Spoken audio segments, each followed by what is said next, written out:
Welcome back to Absolutely the Best Podcast, a work in progress. I am Zach, and with me today are my good friends George and Michael. What's up? Hello. And you mean George and Maverick? Yeah, George and Maverick. Since I got these sunglasses on, I'm gonna be talking like this all the time. Are you going to take me down your highway to the danger zone? You couldn't handle this highway to the danger zone, Zach. Take his breath away.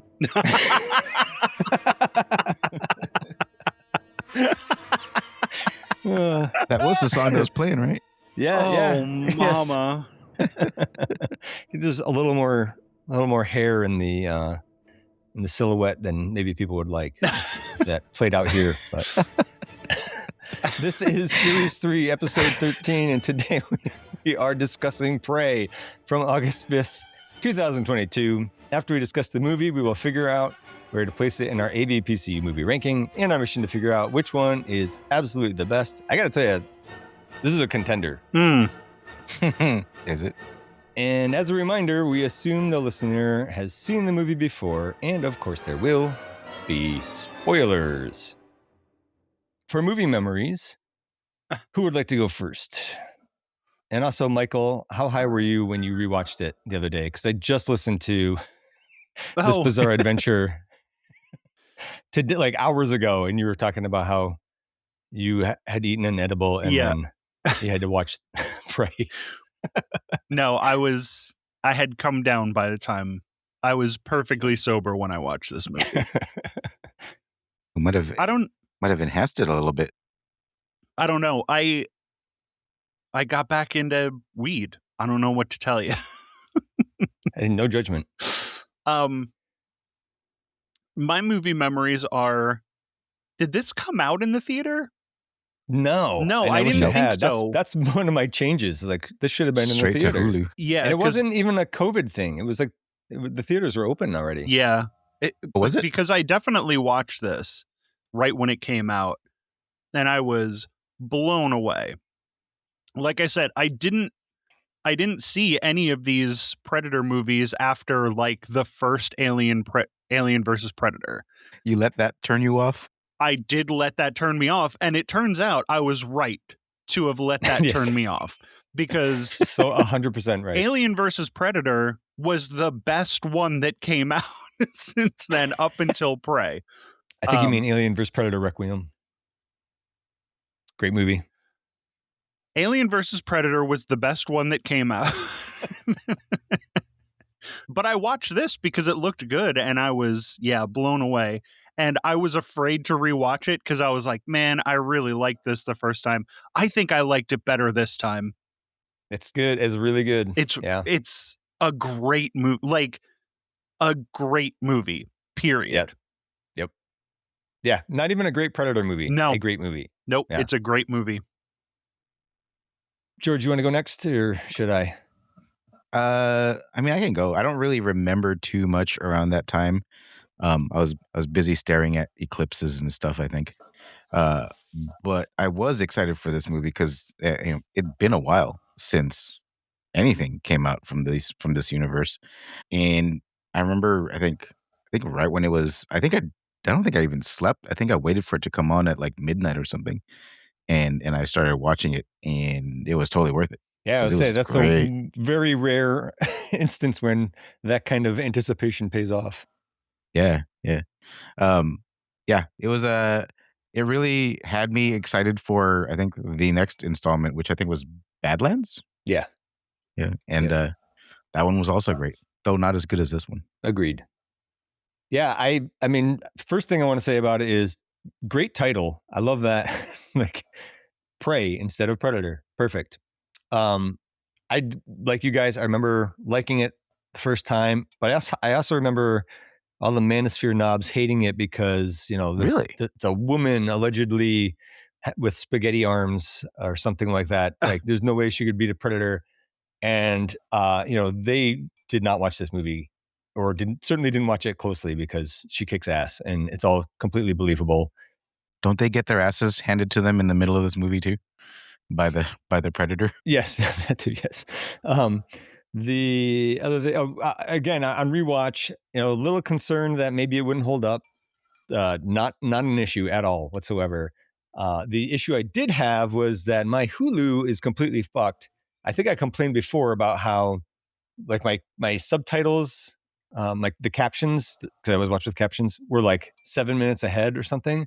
So I was trying to ignore that and just kind of be okay with it. And then I get about 7 minutes before the end, and it just goes on to the next whatever else is queued up. I was like, what the fuck? So I like started again, get to that spot, and I'm like, okay, it was just a glitch. But then no, 2 seconds later, it just like jumps to the end.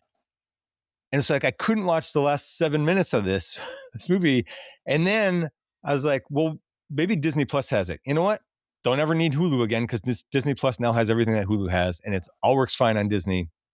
I did also realize that this was I've been watching The Rookie on Hulu, and just kind of off to the side. And there's been so many episodes when I've been like, that was the end of the episode. That's weird. It feels like it just ended. It's because they've all been stopping like early because of this glitch or whatever. But anyways, great movie on rewatch.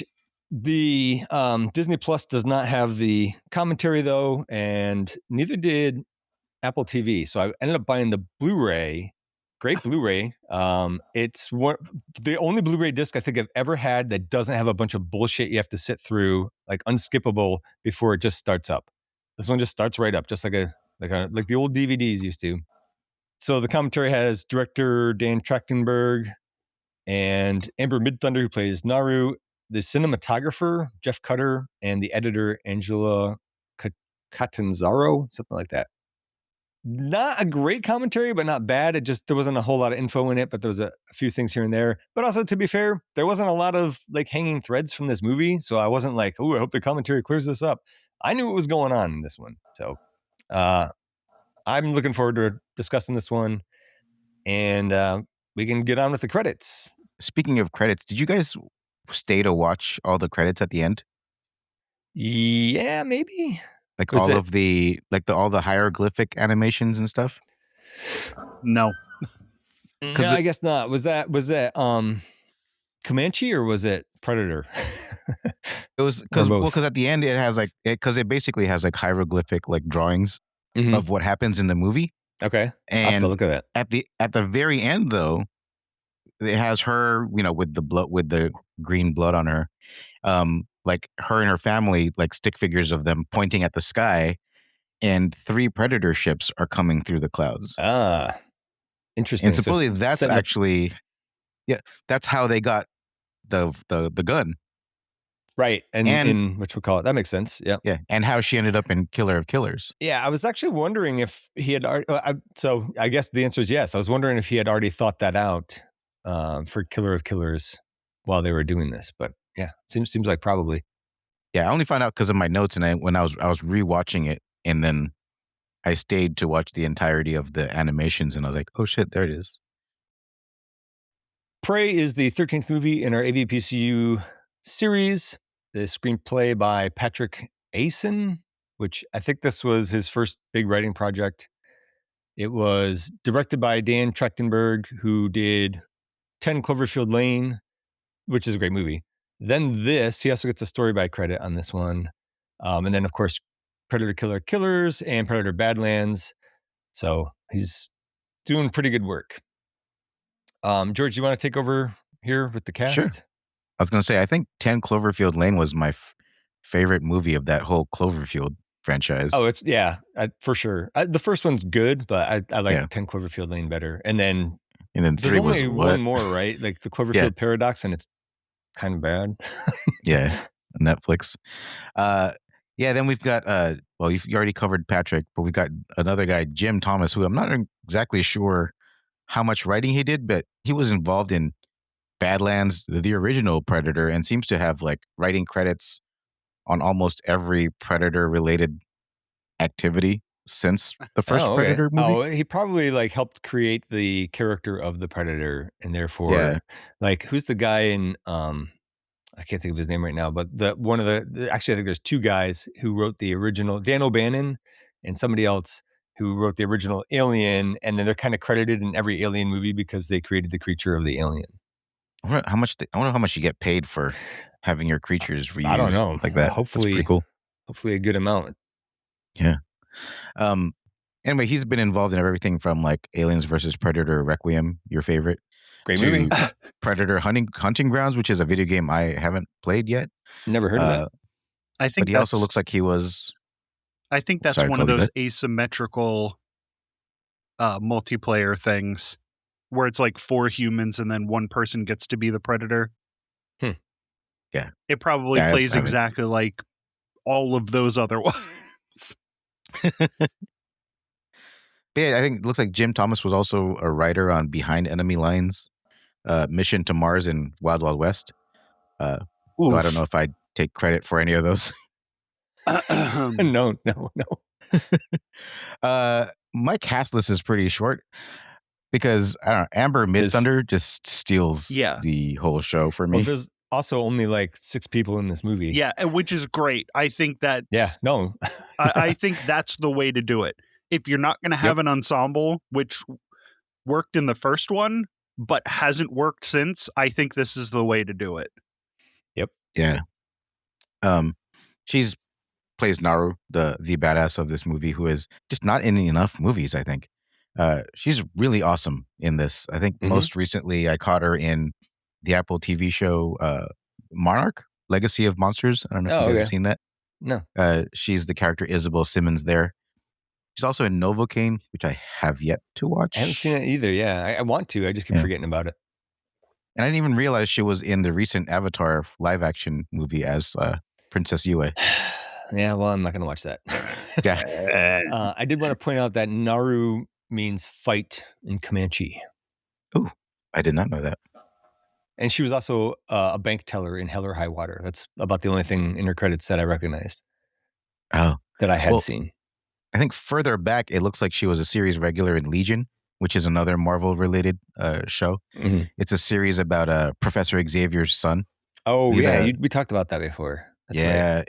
He's a really cool character in the comic books. He's like super powerful because he's kind of schizo, and every personality that he has a different power.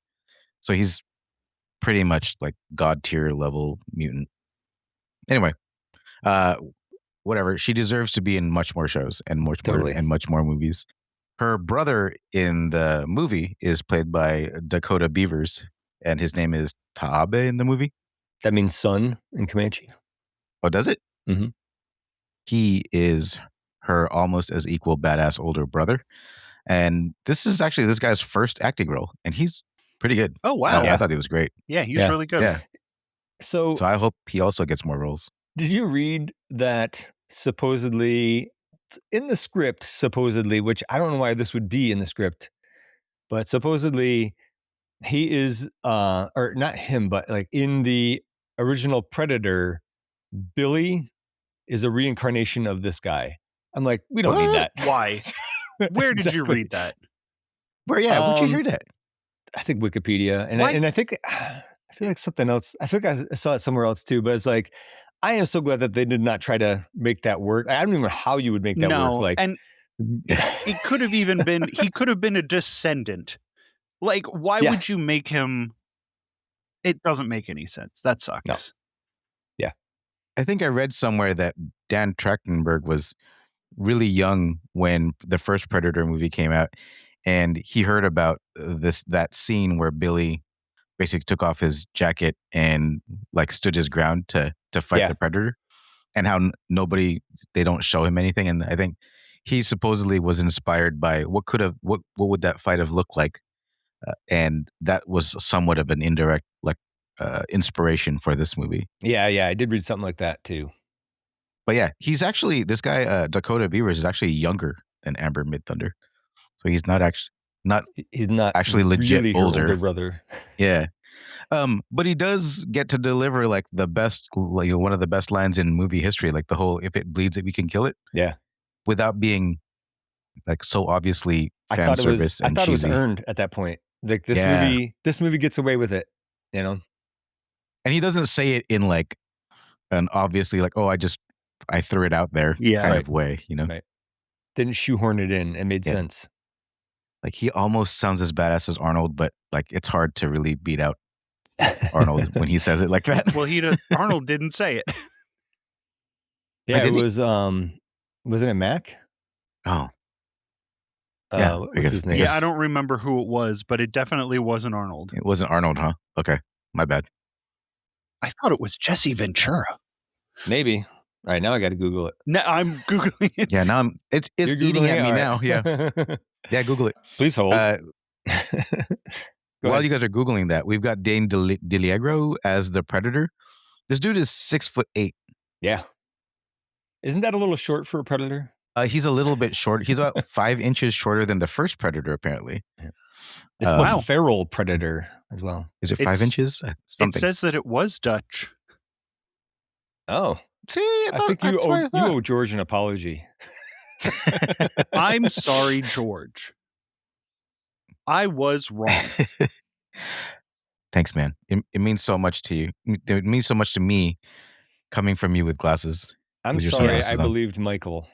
Even cool guys can be wrong sometimes. As he swigs fine. his white grape soda. It is sparkling water. Does it have sugar in it? No, Okay. this Then stuff it's is not so soda. good though. Where's it from? Aldi's. I was going to guess that. Yep. Where everything comes from. Yeah, Aldi's is great. So Dane DeLiegro, I don't know anything the other stuff he's been in, but apparently he was the unsavory octopus in Guardians of the Galaxy, Volume 3. The Unsavory Octopus in Guardians of the Galaxy Volume 3. I got to think real hard on that one. I'm not going to do it right I have now. no idea. Yeah. I did see that he did some TV as well. He did something to do with The Walking Dead and Sweet Home, which I've nice. seen those, but I don't know how I'd recognize this guy anyway. He's probably covered in a lot of makeup and Probably, yeah. And then everyone else, great job supporting these three. Kudos to all of you. You did a great job supporting Naru. And I almost forgot. Sari, the dog that played Sari. That dog was such a badass character in this movie. Also, Great dog. I loved it. Yeah. I did want to just point out one other person, Bennett Taylor as Captain Raphael Adolini. And that's the guy whose gun it is at the end of Predator 2 and a Killer of Killers. And that character is also in the comic book Predator 1718. So, but I didn't really know the guy from anything else. But he seemed like kind of a significant character, so I did want to bring him up. So when he's talking to Naru in English, he's actually talking to her in Comanche, right? Mm-hmm. Yes, and actually, so I tried to watch the Comanche version of this. I couldn't do it. I need the lips to match what they're saying. I really wanted to, and I really wish that they had done this in Comanche. That's one of my other changes. Like they should have just done it in Comanche. Doesn't ruin it by any means, but I think that would have been cool. But what I did check was when he's talking to her in the Comanche version, he is talking Comanche to her. So yeah, I think anytime people are talking English in this, it's really Comanche. Okay. Little bit of a segue related to that. Jason Momoa has a TV series out that everyone got pissed off at because he was doing the entire series is basically everybody talking in Hawaiian, and but it's great. I forget the name of the title. They were pissed because they talked in Hawaiian. Yeah, through the entire movie, and it's because it's in subtitles and you have to read. I hate that complaint. That's a complaint that stupid people make. Yes. I don't disagree. No apologies to stupid people. No. Read or don't watch the movie. Right? It's not that hard. I actually love it hearing it in the way it was supposed to. Yeah. It was actually recorded. Yeah, I do think that they did this well for us dumb Americans to make all the Comanche stuff in English. And then like when the trappers get to them, they're speaking French, so you can't understand them either. I thought that was a really good decision. Yeah, it's good. Yeah, with no subtitles. Yeah, no subtitles. Of what they were saying. Yeah. So I have that in my notes. Yeah, you know what your characters know, and I think that's very, very good. It's a good choice. Yeah. Yep. Agreed. have that in my. Anytime there's like French dialogue, I have no idea what these dudes are saying. So the film starts off with us waking up with Naru, who I guess is it customary to sleep with like your face paint on? I was curious. I don't know. I thought it was a thing you like wash off and put on, but I mean I don't really care. She looked great anyway. It's dawn and she joins some folks to harvest some roots and flowers, and then she just takes off to practice her axe throwing, which I don't know what the sound design folks did, but it just sounded so great whenever she threw her axe and it would just thwack into that tree. Yeah. It made me really want to try to practice that, but I feel like I'd hurt myself. She spots some deer tracks, and along with Sari, she's about to thwack it with her axe, but a loud ass rumble in the sky scares off the deer, and she gives chase. She doesn't catch it, but Sari ends up getting his tail caught up in a hunter's trap, which is gonna be like a I guess I guess the first Chekhov's gun in this movie because it shows up multiple times. Yeah.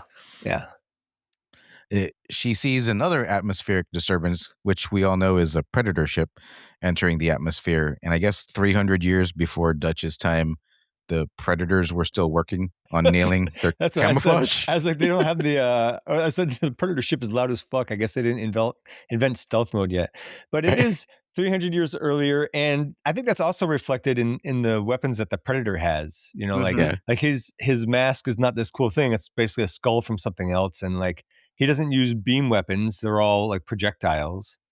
Yep. So I like it. I mean, it's very cool. The projectile like does a good job of kind of flying where it's supposed to. Yeah, it is. I mean, it's very advanced still, but it's not like shooting lasers. Yeah, because you know, if they have the technology to get to different planets and use the cloaking and stuff, I would imagine they would have some pretty advanced weapons still. Yep. Smart darts. It's a thing. We meet Tabe telling Naru a story, and I really liked this introduction because it kind of showed you how close they were right off the bat. He's clearly exposed her to lots of stories about how well he can hunt, and right when she pretends to snore, he shoots down a hawk or a falcon or something, like really easily, just to make a point. But then right there, Naru tells him that she was waiting for it to come back, and now he has to go get it.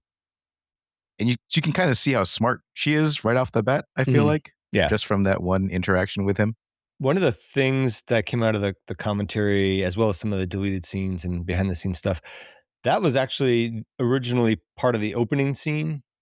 It was supposed to start with like an ant eaten by a fish or something, and then that gets eaten by a hawk, and then he shoots the hawk down. But interesting.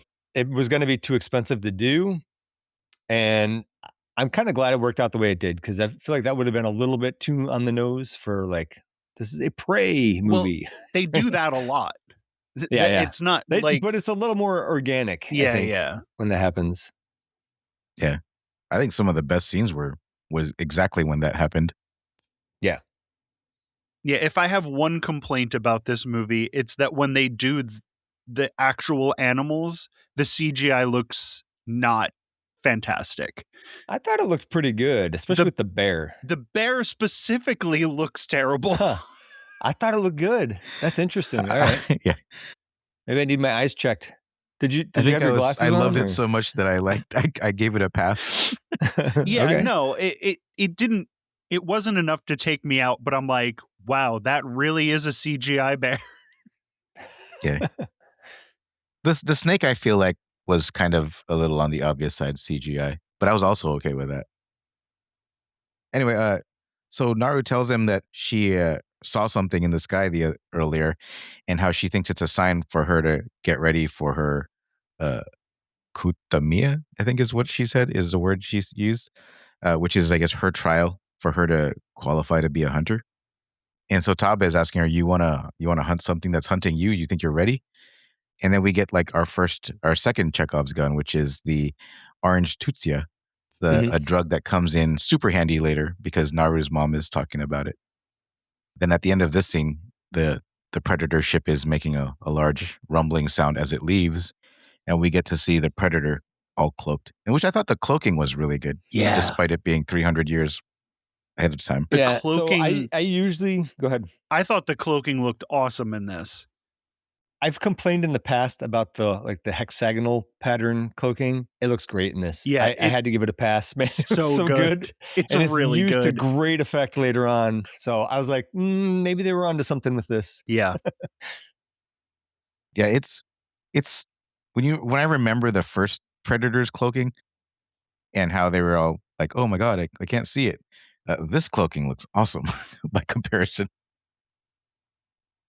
After gathering some orange tutsia, she arrives at the village to hear the news that some young brave had gone missing and probably taken by a mountain lion. So Tabe and a bunch of dudes are going to go try to save him. She decides to tag along, and they're kind of a jerk to her, and they tell her why, they're saying shit like, "Oh, we're not going to be out long enough to need a cook." But Tabe is actually a pretty great big brother and stands up for her and says, she tracks well and she knows medicine, and we're going to need both. I had that in my notes that I like that he sticks up for her, even though the other guys are being kind of sexist. And I mean, we need medicine. It's also not great, but right. But I don't know. I tried to look into it a little bit about what was a typical woman's role in a Comanche tribe in 1719, and yeah, for the most part, they weren't out there fighting, but there were some exceptions. But and she's a pretty great one. Yeah, I looked up one thing for this movie, and every time I looked, like anything that I looked up about it, they were like, they got the Comanche stuff like really good. Like that stuff is all pretty accurate. It was the way that they hold their bow upside down like that. I didn't even notice that. Yeah, I was like, is that just so? I looked that part up, and they're like, no, that's movie stuff, but it's just to make it look for the. It's made to make it look cool for the movie, but that's not the way that they held their bows. But I was like, other than that, everything seems to line up pretty well. Yeah, there was a what's the word I'm looking for? There was somebody on set who was basically kind of fact checking all the Comanche stuff, and the cast is all, I think, Comanche. Yeah. She's not though, right? Amber Midthunder. I don't know. I thought she was another one. Yeah, another tribe. Some they're all some sort of native. Yeah. And I think it was important for them to be not just be accurate, but also be respectful. And as a average white dude, seems like they did a pretty good job to me. But you mean they resisted hiring Johnny Depp to play a yes. Exactly. But there was a lot of stuff in the behind the scenes where they were talking about how they all viewed Dan Trachtenberg as like an advocate for representation of Native people in movies. That's awesome. That's awesome. Yeah, he did a lot to really make it just authentic as hell, it sounds like. And to pat him on the back a little more, he wasn't like, aren't I great for doing this? You could tell he was a little uncomfortable by the praise for that. So so far I like this guy. Well, it I seems hope there's like not some skeletons in his closet. Yeah, it seems like the minimum that you should be doing. So like I can see why he wouldn't want to like be I'm trying to think of what to say, but like he in his mind he's probably thinking, well, that's what we should be doing, so I don't want to take any credit for doing it. Right. Yeah.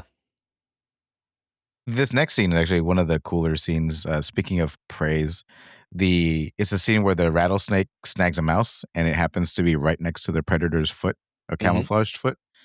But right when it senses the predator, it drops the mouse and starts like hissing at it, because I guess rattlesnakes can sense heat, kind of from those the viper little pits. Yeah. And it's about to strike, but the predator's blades are a lot faster, and it gets skewered.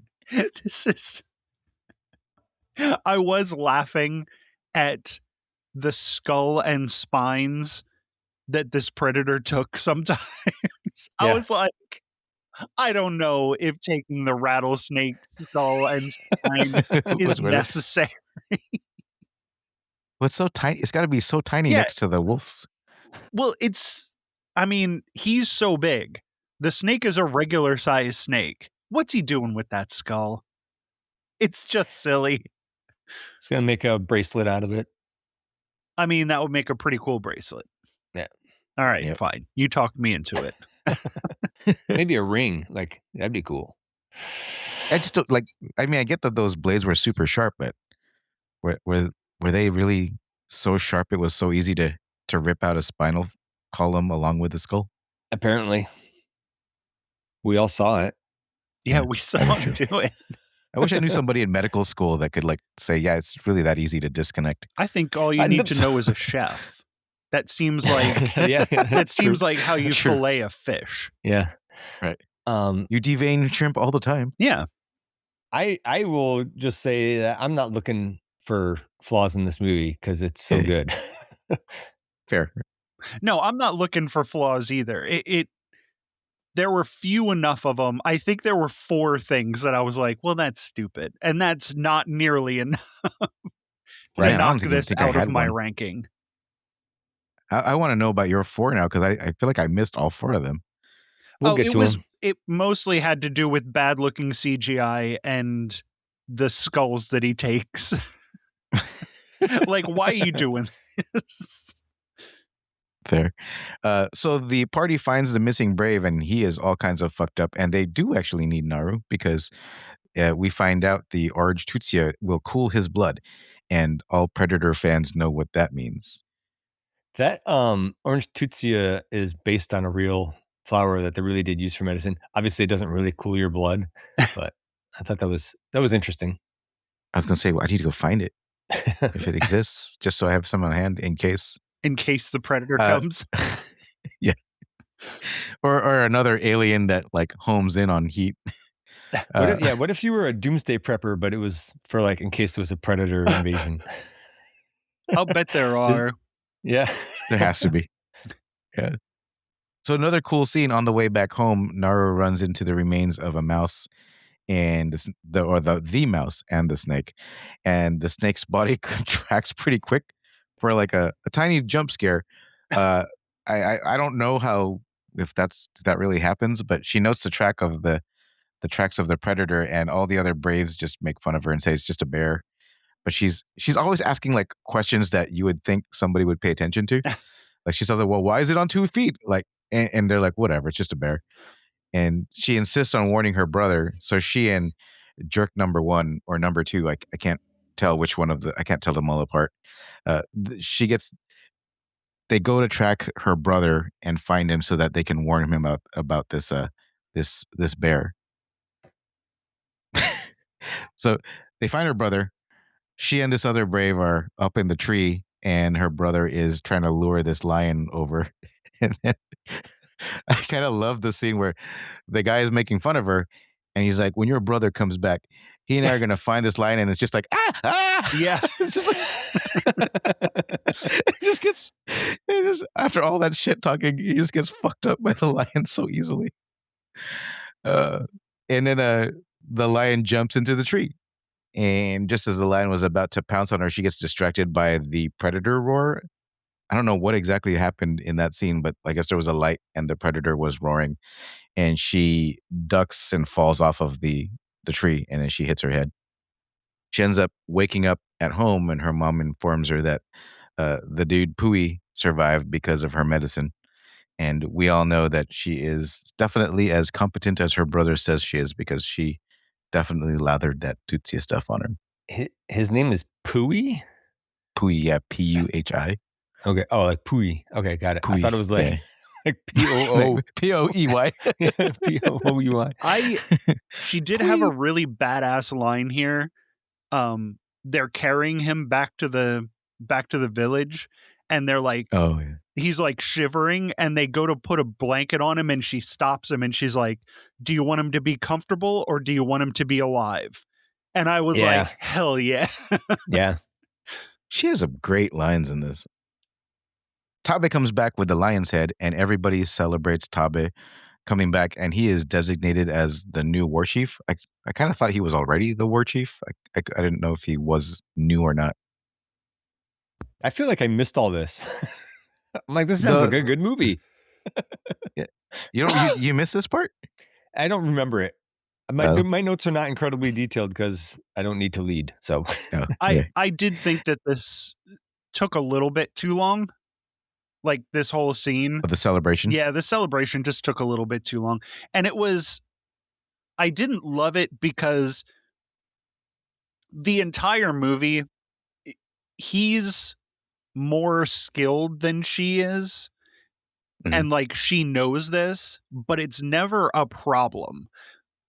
But in this scene, it turns into a problem. And I was like, she's a little bit too emotional here.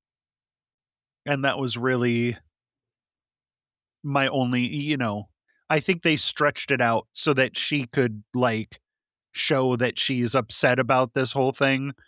But like, other than that, she's supportive of him and he's supportive of her. So Yeah. making this I think this big of a deal out of it seemed like a little bit out of character for her. I gave it a pass because I feel like it was so close to when she almost ate it because the lion came at her. Yeah. And so he was sort of like just shocked at how close she came to like losing her life. And he had a point. He was the one that carried her home. Yeah. And then he went back out to like take care of the lion, right? I don't know if you guys noticed, but like I was like looking at the other Braves, and some of the Braves looked like they were jealous of him being the war chief because he was the one he had sent all of them to take Pui home, and he ended up getting all the glory when he took out the lion. But I didn't see a lot of that stuff my first time watching the movie. Anyway, so Nara wakes up the next day and just gets into it, starts tracking the predator. The predator, another great scene, the predator happens to also be tracking a wolf that is hunting a rabbit, and it's running across the prairie. I was so happy that the bunny got away. Yeah. Yeah. I was like, oh no, the bunny. Yeah, right as he caught it. Yeah, right. Like right as he was about to catch it, he gets yeeted by just punted like a couple feet away by the predator, and the predator's full on camo. Damn, it just looks so awesome, man. In the grass and everything. I just want to say something real quick because this was where I really noticed how the cinematography was in this movie. The cinematographer is amazing in this movie. Like, there's a scene of her and all the women are going to like gather, and there's like an up top, it's like an aerial shot, and she's going against where they're going, so she's going to, and I was like, this really, like, the way that this movie is, it shows a lot more than it tells. And I was like, this is incredible. Like, the whole movie looks fantastic. It's framed beautifully. It really shows off the planes. I think if there's one thing that I liked about what's that Kevin Costner movie? Dances with Wolves. Dances with Wolves. Yeah. It's how it looked. It's how it framed, the Great Plains and like the forest and stuff. And I was like, this does just as good of a job as this, and this is a way better movie. And it has a predator in it. And it has a predator in it. An awesome looking predator. My only response to that is I'm so mad at you because I kept having another thought and then you said it. You were also thinking about Kevin Costner? Yes.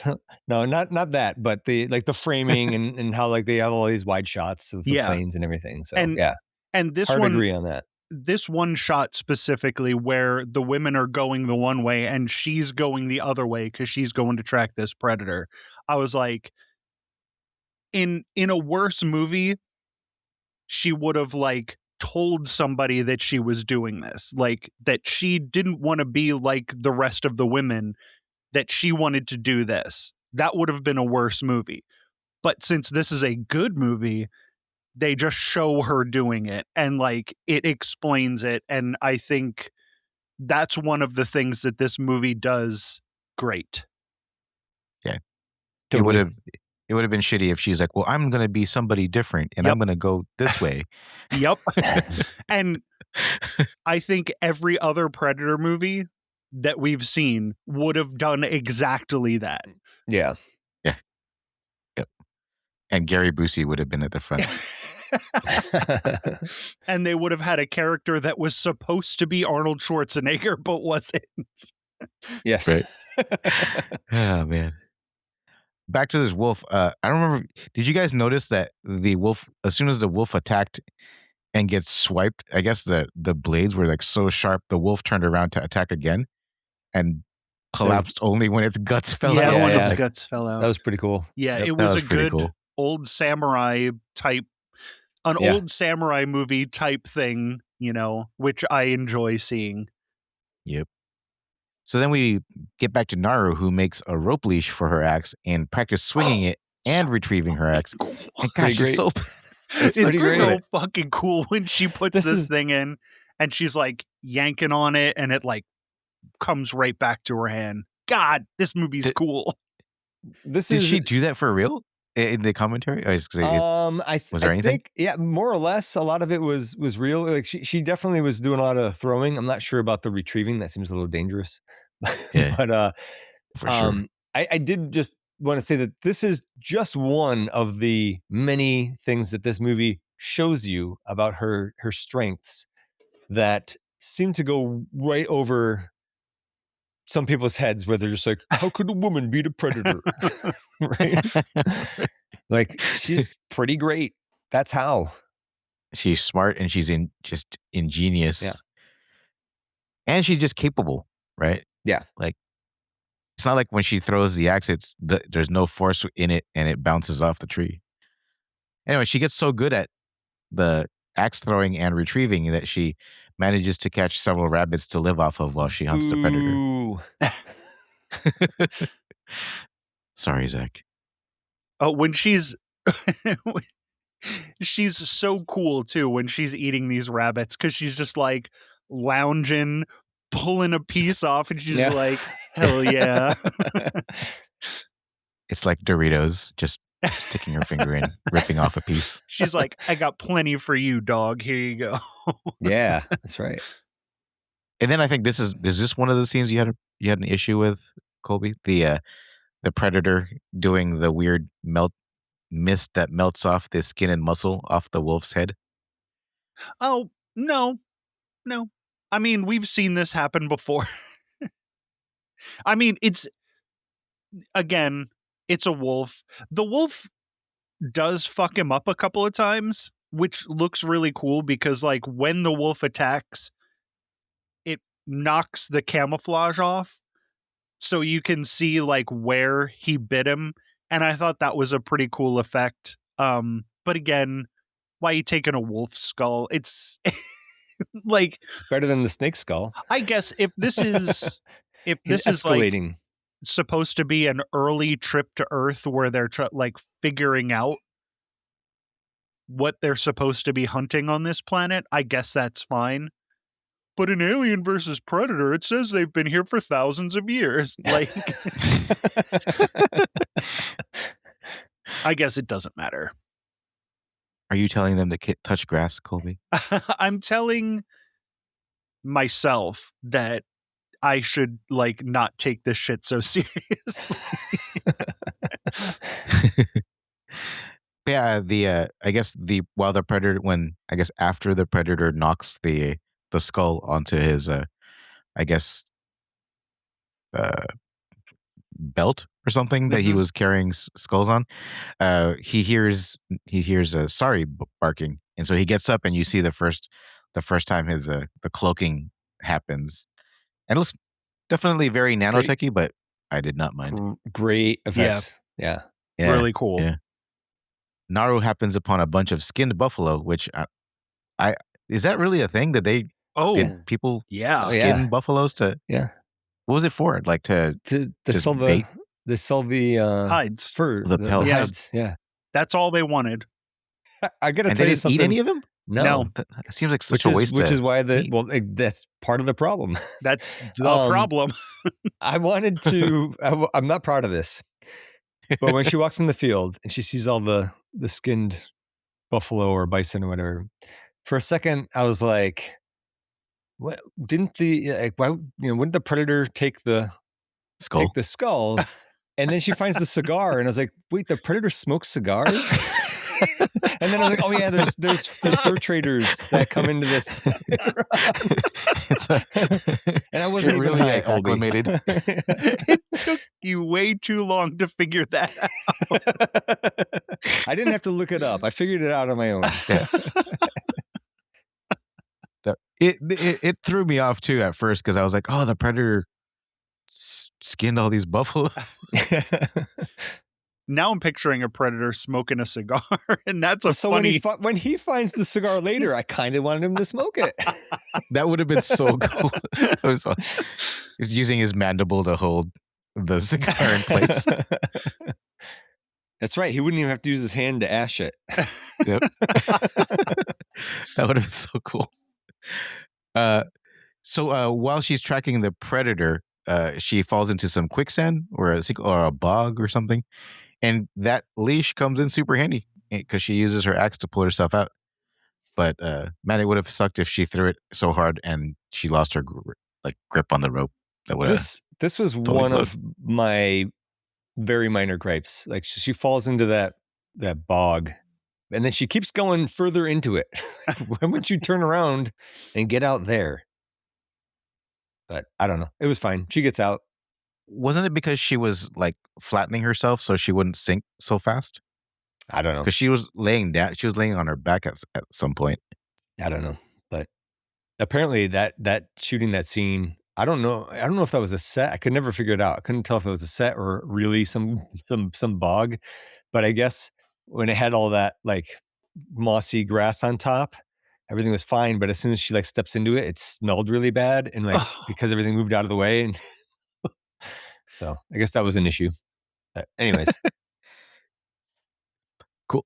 Probably my favorite scene in the movie is she runs into Grizzly and she's about to shoot it with an arrow, and then her arrow her bow becomes undone.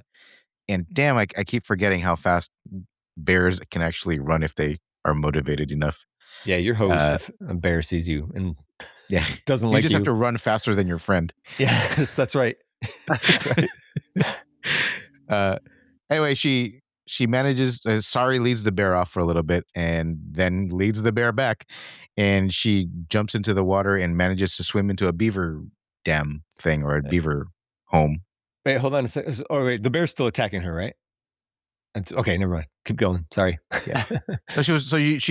She swam into a beaver dam, I guess, or through the hole, and she was hiding in there, but the grizzly manages to find her there, and she's just about to really learn a painful lesson, but the grizzly stops, and I guess it sensed the predator behind it. And I guess this is where the bad CGI to Colby started happening. So I do have it in my notes that the CGI is a little off. Yeah. But it is fucking great, and I want more of this. I want predator versus lion, predator versus rhino, predator versus shark. Like, give me more of this. Predator versus awesome. Batman. Predator versus shark. We could have got that. We've seen zombies versus sharks. We could have gotten that in Killer of Killers, right? When the predator was riding his ship through the ocean. That's right. Yeah. We missed an opportunity. Wasn't the window busted too? Yeah, the whole front was open. Yes, that was my whole complaint. He should have had a starfish on his face or something when he came out of the water. Yeah, I just thought it was really cool that the predator didn't use his blade. It was like predator versus grizzly. It was just brute strength. Like the predator just punched it in the face really hard, and that's how it lost basically. And then it holds up holds the bear over its head, and it's like dripping blood down on it on the camouflage. Yeah. That was awesome. Yeah, that looked great. really that cool. Looked so good. Yeah. Although I feel like at this point he should have been like, a human's just not going to do it for me anymore. I got to find something bigger than a bear. Right? Like, why would you go from grizzly to, hey, tiny girl, I think you're my next, right? You're my next challenge. Maybe he wants, well, I guess to be fair, maybe he recognizes that she's more cunning. Yeah, I think that's the whole thing. Because obviously there are animals bigger and stronger on the planet. And even in that fucking terrible The Predator or Predators, which one was It it? was With it Olivia was Munn? terrible. The Predator. The The Predator. Predator. Because they're picking the kid. He picks the kid to be Right. the one that he's hunting. So like they do understand that, you know, the smart ones are the ones that they have to be worried about. I never thought referencing The Predator would be useful in any way. It's the one time it's going to happen. Yeah. Type. it opposite ends of the spectrum for Right, this right. movie and The Predator. Yeah. So she manages to get away. She runs into a bunch of jerks from her tribe that Sorry, hold on. So when she gets away, she like jumps in the stream, right? Yep. So when this came out of the commentary, I thought this was interesting. So when she is not shot in the shot, like they're just showing the river, basically, it's basically like her POV. That's actually taken from another movie, Call of the Wild. They just like Really? reused some footage, Oh, wow. some footage from that. And then when she crawls out of the river, apparently she had a wetsuit on under her clothes, and they had to like CG her arms back in, like like CG skin, and I wouldn't have even noticed. I wouldn't even thought about it, but they just said something about it. So another testament to the CG. Maybe they could have used some of that budget towards the bear. I don't know. But. The only time I I can even that. tell you when it was that I was like, oh, that bear looks bad. It's when the dog is chasing it away and it's running through like the stream. So like the bear is wet and there's also like water splashing. I was like, ugh. Yeah, that could get difficult. Yeah. Yep. I mean, as far as it goes, it looked good for that CGI. Right. But and the action is so cool. Yeah. I can let it go. Yeah. If they kept doing it, if the whole movie was that, yes. And it's just like, oh, now he's fighting another bear. Now he's fighting another bear. That would have gotten old. Yeah, it would have been bad. Yeah. So she gets away. She's on the other side of the riverbank, and she runs into a bunch of dudes from her tribe. And they're jerks, but they are jerks following Tabe's order to bring her back home.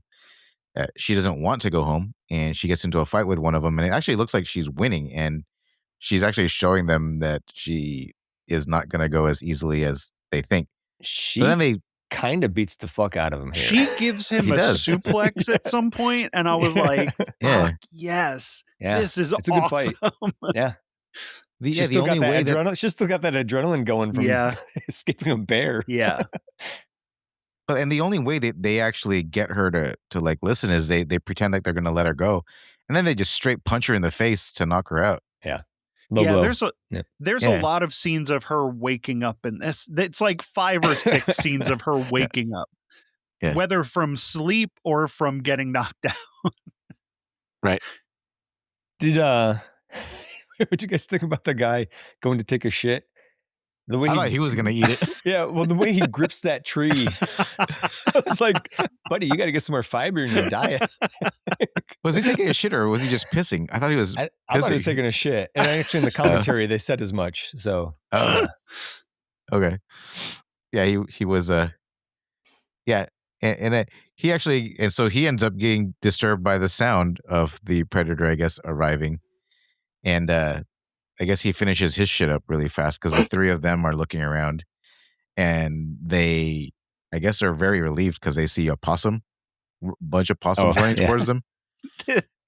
The worst jump scare in movie history is that there's a monster, and then it's a small animal that's making that noise. Yeah.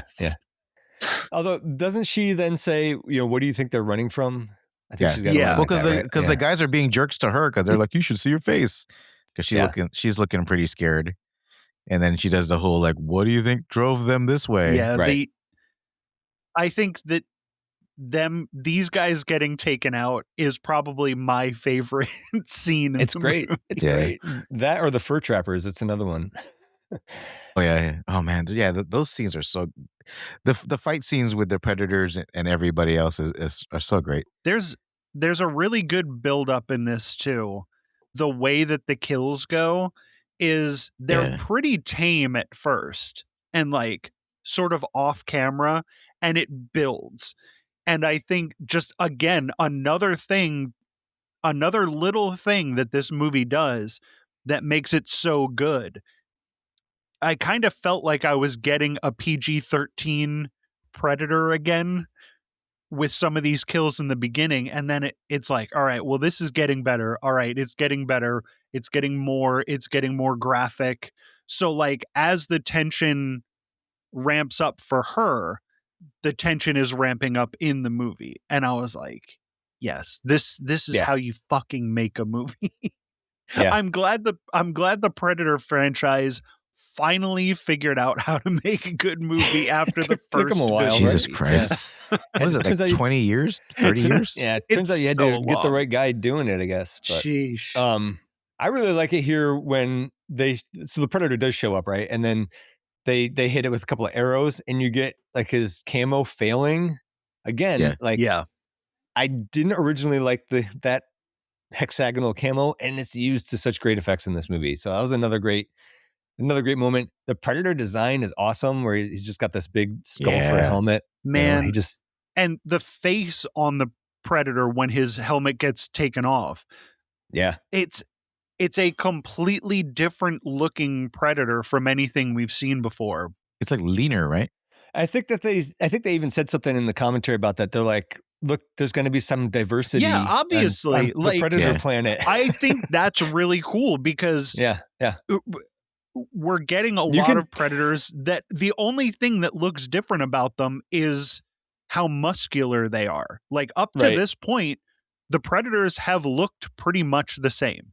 Sometimes they look like dogs, which is really stupid. But like it's always the same Predator design. And this thing looking different, I thought was really awesome.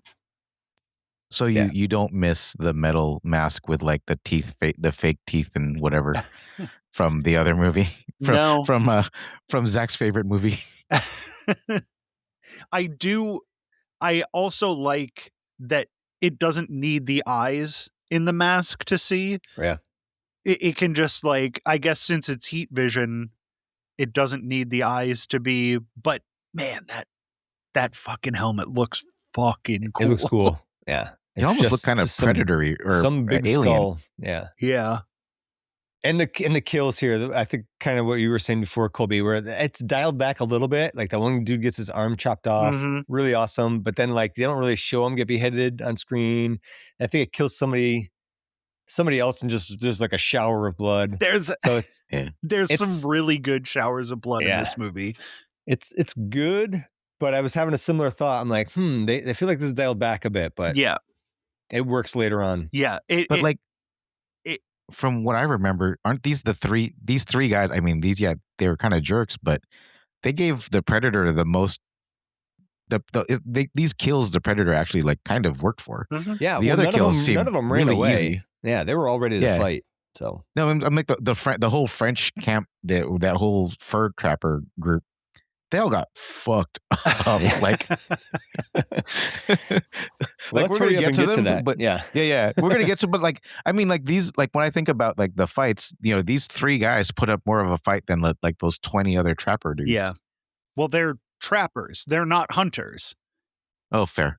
Well, they were trappers pretending to, or faux hunting or something. I don't know. Well, yeah, they were big and brash and like boastful, but it's all traps. They don't have, they're not out there with their muskets or whatever trying to get these animals. Yeah, they're not being sporting about it. Yeah. Yep. Did you guys like Naru's move when she retrieved her axe finally and she cut herself free? I thought that was. I don't remember it. Did she? She like did this thing where she like flipped her axe up in the air. And when it landed, she cut her nice. Her bindings like in one move almost. I can't believe that I forgot to say something about it because she's doing it from, I think, the first scene in this movie, but her slides, like she's sliding all over the place, and it just, and again, the cinematography, like it's always like right down there on her level, and she's coming towards the camera, but like she's jumping and sliding underneath like branches and stuff while she's chasing after the deer, and she does it when she's fighting the predator too. It's like this little stuff throughout this whole movie that's, you know, that shows me what she's capable of. And she does it here. The reason that I remembered is because she throws the axe up and slides over to it and gets her bindings cut. And it's fucking fantastic. Man, what a great movie. Man, what a great she's movie. So graceful, right? She's like graceful and like deadly at the same time, which is awesome. I like good combination. Yeah. Yeah. She does not shed a tear for the three guys who get fucked up. And she starts sprinting away from the predator, and she's taken off across this open prairie, and there's like another brave there who I guess saw what happened or something and is just kind of waiting. I don't know what he was doing there, but he gets her to chill out for a little bit because he sees the predator. And right when he's about to, I guess, let loose an arrow, she tells him that, you know, he does not have it, and she sees the red dots, and she saves him from the spikes that were about to basically fuck him up. I don't know. This was such a short chase because that predator runs like a fucking train.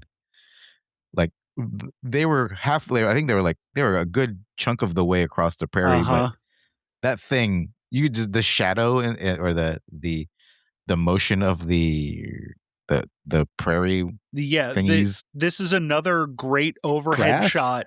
The grass, yeah. Yeah. It's I'm just like stuck on how awesome it was because it was just barreling down on them, and they were running. They looked like they were sprinting, and they did not look like they were slow. And this is another great aerial shot of them running, and then you just see the grass just getting pummeled down by this thing chasing after them. And yeah, you're right. They're about 3/4 of the way through when he starts chasing after them, and he is on top of them in no time. This thing is dangerous. Well, when you imagine yourself running with, like, if there was the three of us running away from the predator, I would probably be dead because those two were like running super fast. I would be like dead. They were in shape and they were sprinting. If there was a predator, the only thing that's going to stop me from getting absolutely destroyed by this thing is that I'm a pacifist and I'm not like going to try to kill it. So he would leave me alone. He would just look at me and be like, "You pussy," not a threat. And then he would go. Like, cool glasses though, bro.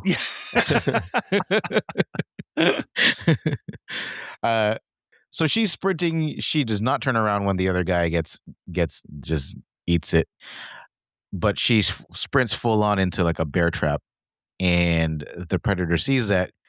It's kind of yanking on the trap, but then he like leaves her alone as a bunch of the fur trappers arrive. And then from here on, I have no idea what any of those guys are saying except for the Raphael guy. But again, we really don't need to know. You get the gist, right? But, we don't need to know because these guys are good actors. So you can tell you know, at least the vibes by how they're acting rather than what they're saying. Yep. And it turns out that these are the assholes who were fucking with the buffalo. And she sees I guess, what is the name of the dude with the cigar? I guess Cigar they Man? They just call him Big Beard, I think. Yeah. Big Beard? Okay. I mean, that's what in the credits they call him that. Yeah. They basically, I think they knock her out again, and she wakes up at the camp, and she sees Big Beard, and we also meet Raphael, who starts talking to her, and he lets her know, hey, I know a lot of languages. That's why I can speak with, that's why you can understand me. And he's telling her, you should be helping us because I think that this thing is hunting for the strongest beasts. And I don't know how he knows that, but he's trying to get her to help them. But it turns out Big Beard decides to just be a dick, and he shows that they also have Tabe, and they start torturing him. And I guess he passes out, and she passes out. And the next day they wake up tied to a pole. Another waking up scene. Right. Bad move by the trappers. Like, I don't know why they think that the predator would be interested in bait. Because that's how they hunt. Yeah, That's They're how they bait hunt, yeah, hunters. yeah.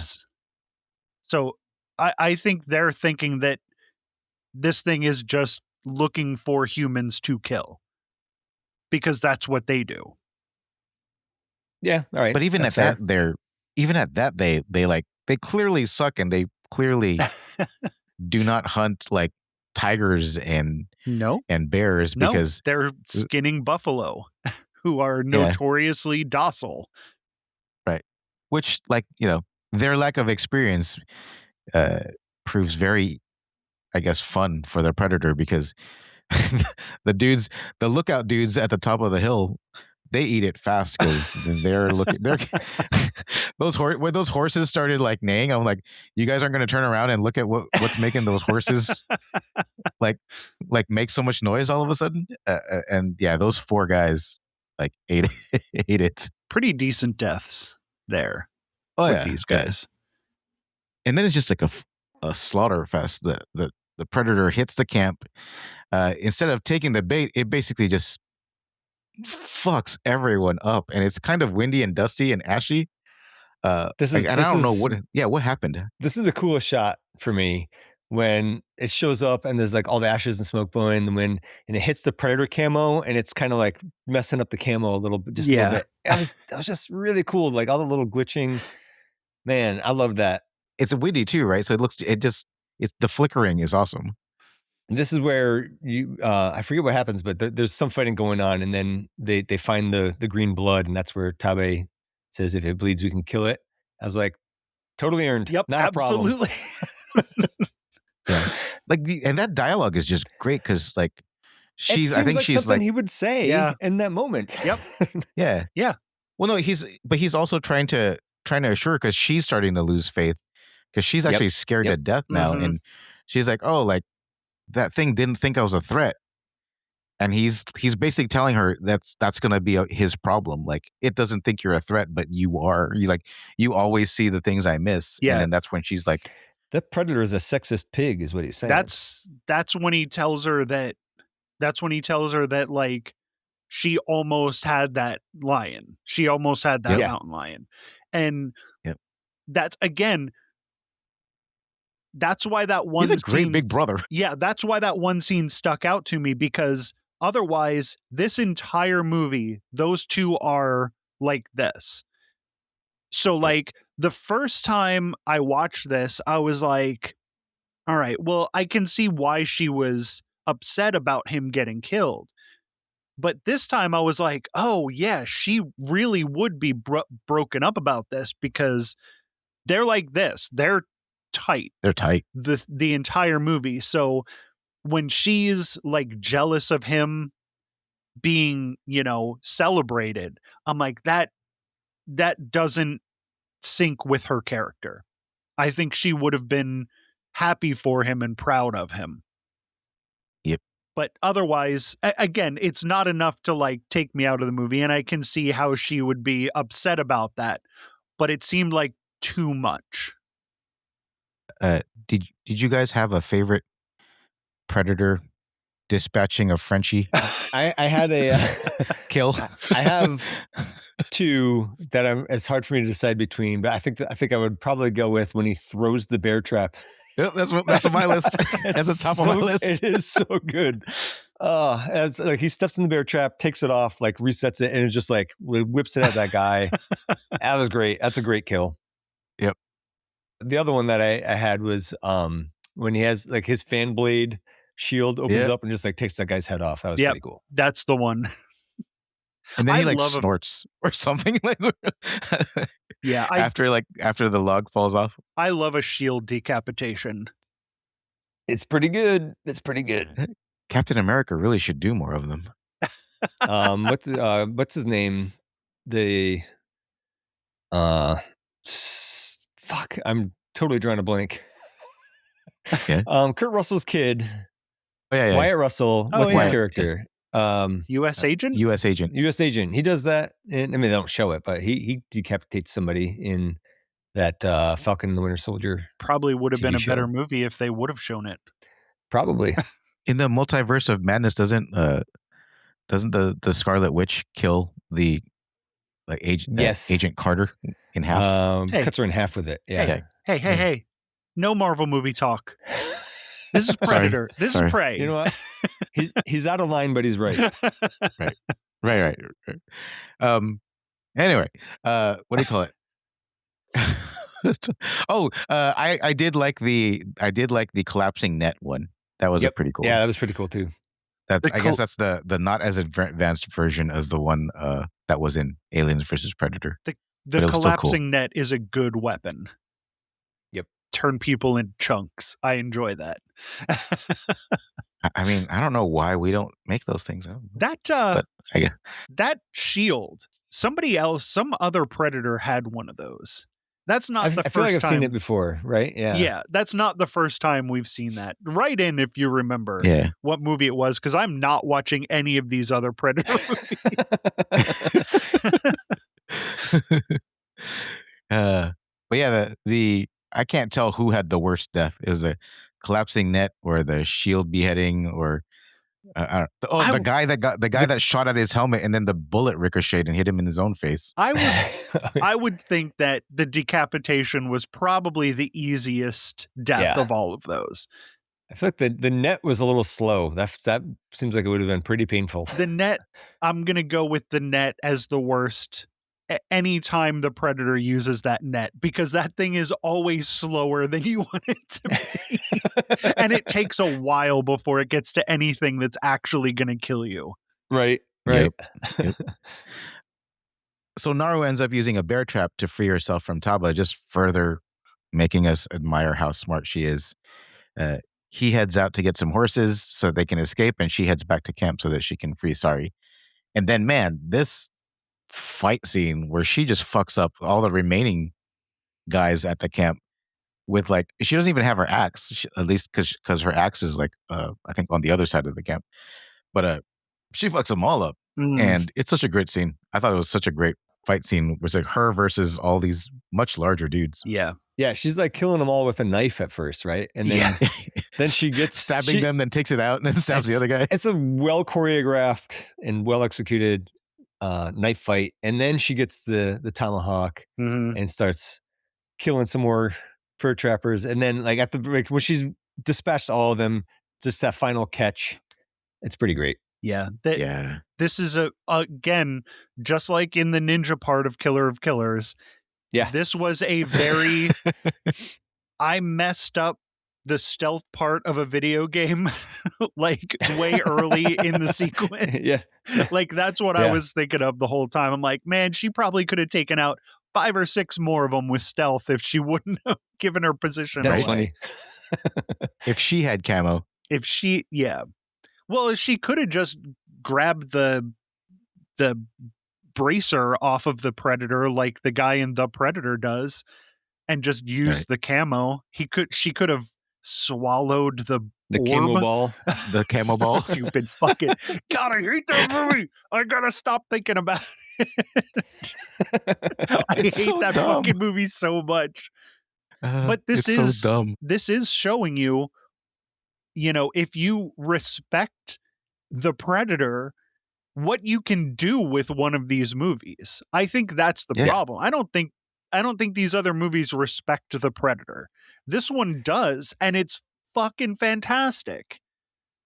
I feel like this is one where they set out to make a good movie, and it happens to be a Predator movie. Actually, I feel like something they said that it didn't necessarily start as a Predator movie. I was going to say that, because I was going to say this could be any Native American versus some sort of outside force. It could have been, it didn't need to be even an alien. It definitely didn't need to be a Predator. But using the Predator wasn't detrimental. It helped. It works. Yeah, it actually works. It works. It sets up a lot of stuff that actually, unlike Alien prequels, it sets up a lot of stuff that they actually do use it does feel older than those. Like, it does what a prequel should do. And I think it does it perfectly. And Brad Pitt's not in it. No big name, anything. and it's so fucking awesome. I love this movie, man. She's in Reservation Dogs too. Why didn't I not see that credit? Yeah. I would have guessed that she was in that, and I meant to look into it and totally that forgot. one I did notice, and I was like, I don't know why I just remembered to say something about it now, but she's been in a lot of stuff. She's working.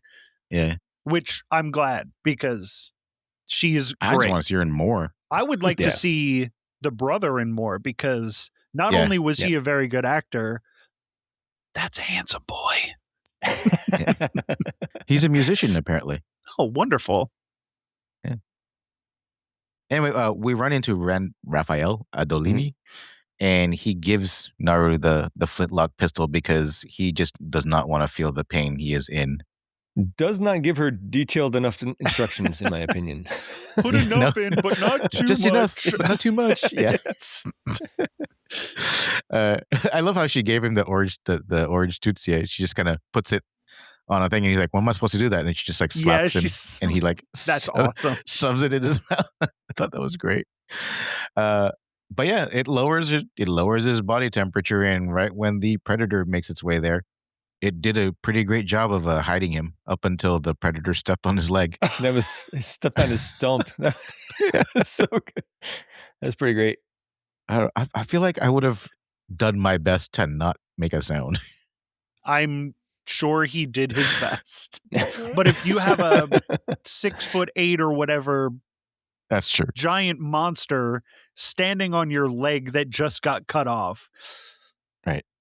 I don't like it's a Victoria's Secret model that stepped on him. Yeah, I don't think you have a choice. Yeah. Sari is on his way back, and he's about to get turned into a dog kebab. But then Tabe comes and saves the day. And Naru notices, man, she's just noticing everything. She noticed that the chart from the orange Tootsie, and you can just see her mind working.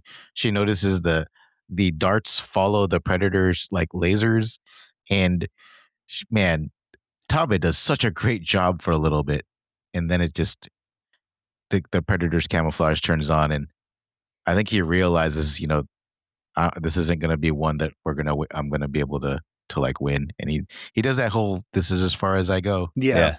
No more, and this is it. That line, like, you really feel for him. So he yells something when the predator turns its camouflage on.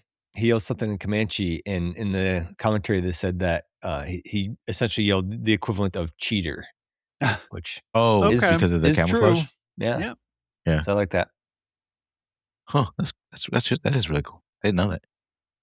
When she was like breaking down because he was getting skewered, it just made me think about how she didn't shed a tear for any of the other dudes, but man, she definitely felt his death, and even when it was walking up to her, she still wasn't moving, and it took her brother to like come up and stab him in the leg. Yeah.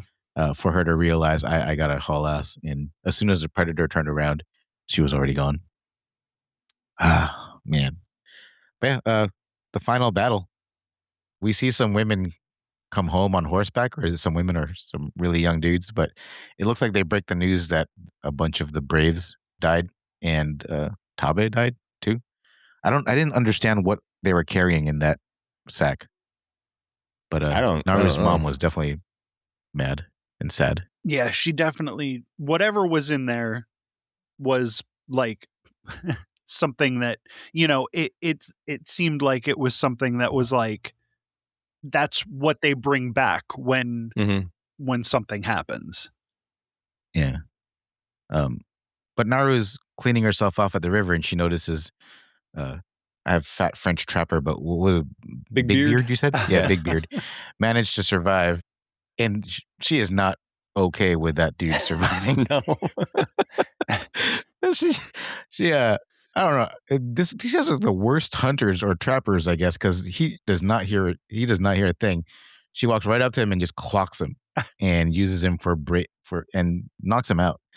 And when he wakes up, his leg is gone, and the rat's eating it. Yeah, that's pretty dark. Oh, Yeah, she's like definitely not one of them. And and she was the one that lopped off his leg because she was pissed that he had bled her brother when they were at camp. Yeah, she says, "You bled my brother, so now you bleed." oh, Yeah, Damn, dude. Like, dude, she's pissed. and the rats, like, yeah. the close up on the rats, it's like Mm-hmm. I know, she's right? torturing this guy. Yep. I love it how it's the rats that woke him up. It's pretty brutal. Brutal. Yeah, but she's just like, man, she's in the zone. She's putting some orange Tootsie in her mouth, and she's just giving that whole badass speech saying that like they didn't take her seriously. The predator didn't take her seriously, and that's why she's more dangerous than all of them realize. And while she's saying that, the predator is walking right up to her. I do want to address the orange Tatsuya and how it works by lowering your body temperature. You don't think it would be instantaneous? Well, not only that, but like you would be dead for if you haven't lowered your body temperature that much. At the very least, you wouldn't be able to move around. Yeah. But this movie has served up so little bullshit. Yeah. Yep. Like I I'm can okay with accept it. this. I can move right on. Yes. Like I only made a note of it after watching it multiple times. I was like, I should probably have a complaint about this. But it's fine. Some movie stuff needs to happen in a movie. Yep. Some Native American mysticism needs to happen in a movie where it's about Native Americans. Yep. Like, and it's earned its pass. It's earned a total pass. And this is not big enough of a deal. Like, I understand lowering your body temperature enough that the predator can't see you. Yeah, you wouldn't be able to do what she does with that kind of body temperature. That's a hypothermia. Right. But also, who cares? Yeah. The predator, I guess, dispatches Big Beard. And while it's staring at Big Beard's body, man, she's just so badass. She's standing right behind him, lining up that pistol, and shoots him upside his fucking head. Again, the cinematography, this was another shot that I noticed. Like, you noticed how well this shot is framed, because this whole movie is dark, but not dark in a way where you can't see what's going on. You know exactly what's going on, but everything is just dark. And that makes perfect sense because you're going to be fighting at night or in the woods where it's shady. But this movie never does the Alien versus Predator Requiem thing where you can't tell what the fuck is happening. Still a pretty great movie. Yes, Prey is a pretty great movie. Yes, I agree. But I do like how, because things are dark and they're not too dark, but it's just dark enough that whenever the predator like bleeds, it's very apparent. It's like super apparent. Yeah. But this, and her lining up the shot right behind him is so cool looking. Like, if that was the movie poster for this movie, I would be like, hell yeah. Okay, it's interesting that you brought up the movie poster, because the movie poster has her with the predator's blood painted on her face. Okay. I was like, I never realized that they gave away the movie in the poster until like the 5th time I watched this. Oh, yeah. I don't know. It was so great. Yeah. She shoots him upside his head. He's reeling because like he's has no idea what the fuck just happened. But while he's reeling, she grabs his helmet and then just takes off. And then we just see her setting up for her big fight. And it's such a fucking great fight. Like, she plops that helmet between two rocks, and you don't have, I mean, there is no real indication of like what she's doing. It just looks like she's getting rid of it. But man, when she jumps off of that tree and everything's just silent, that was pretty great. That was a pretty great fight. I mean, I still don't get why she didn't just like chop away at his head.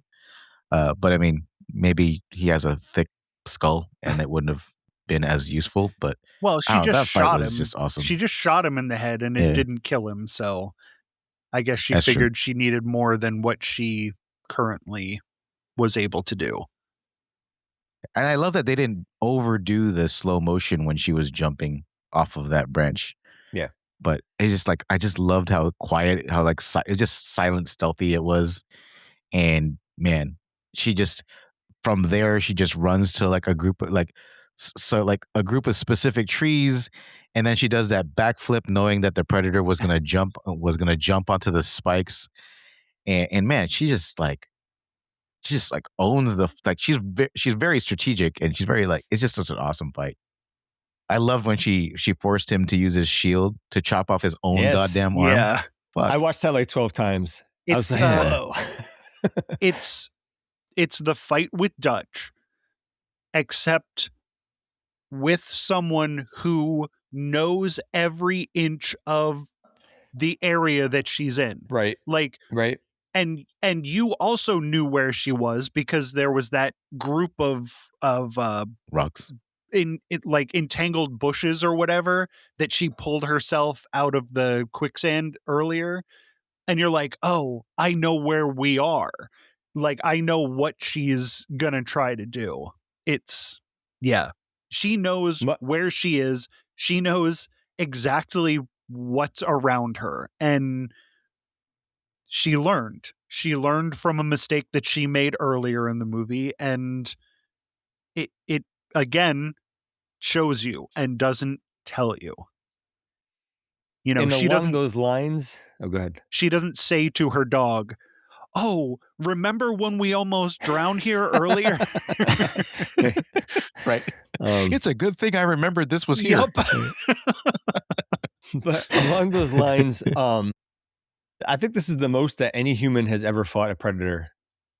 For right? sure. Like, this is the longest, like, Yeah. like actually fighting. Yeah, it was really great. Yeah. Sorry, Danny Glover. I also didn't think it was. I thought it was funny when she gets a hold of its spear.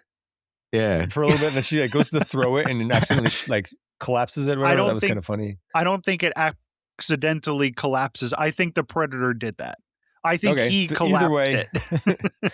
Either way, it's pretty good. Yeah, it's very good. She would have won that fight if he couldn't do that. If he didn't know it, if he wasn't able to do that. Maybe. Right? I mean, she still wins in the end, but and then I had notes that were like, "Oh shit, that blade can cut through rock when it's like that the shield thing." Mm-hmm. And then like right after that, oh shit, she pulled off a mandible and poked his eye out with it. That's phenomenal. That was so good. It's really, really good.